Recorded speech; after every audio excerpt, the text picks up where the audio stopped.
ভাই আজকে গাছ থেকে আম পেড়ে বলছে, দিদি এত গরম পড়েছে, এই গরমের দুপুরে আজকে একটু আম মাখা কর। সেই কথা শুনেই আমি ভাইয়ের কাছ থেকে আমগুলো নিয়েই আমের খোসাগুলো ছাড়িয়ে নিলাম। আর এই আমগুলো কিন্তু অনেকটাই বড় হয়েছিল, কিন্তু ভিতরে আঠিটা এখনো শক্ত হয়নি। আর এই আম দিয়ে কিন্তু অনেক রকমের রেসিপি বানানো যায়। আর তোমরা কিন্তু অবশ্যই জানিও যে এর পরে কোন রেসিপিটা বানাবো আম দিয়ে। আমের খোসাটা ছাড়ানো হয়ে গেলে আমটা মাঝখান থেকে কেটে আঠিটা বের করে নেব।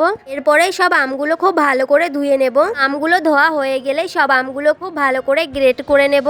আর তোমরা যদি চাও তাহলে কিন্তু এই আমগুলো ছোট ছোট করে কেটেও নিতে পারো। এরপরেই আমি দুটো শুকনো লঙ্কা খুব ভালো করে পুড়িয়ে নেব। এরপরে ওর ভিতরে পরিমাণ মতো লবণ, চিনি আর কটা লেবু পাতা দিয়ে দেব। তোমরা চাইলে কিন্তু এখানে কাঁচা লঙ্কা বা লঙ্কার গুঁড়িও ব্যবহার করতে পারো। আর আমাদের গাছের এই আমটা অনেকটাই টক ছিল, যার জন্য আমি এর ভিতরে তেঁতুল দিইনি। তোমরা চাইলে এর ভিতরে তেঁতুলও দিতে পারো। এরপরে আমগুলোর সাথে সবকিছু খুব ভালো করে মাখিয়ে নেব। তারপরে ভাইকে বললাম, এটা খেয়ে দেখ কেমন হয়েছে। ও তো খেয়ে বলেছে দারুণ হয়েছে খেতে। এরপরে আমি খেয়ে দেখলাম, আর এটা খেতে কিন্তু সত্যি খুব সুন্দর হয়েছিল।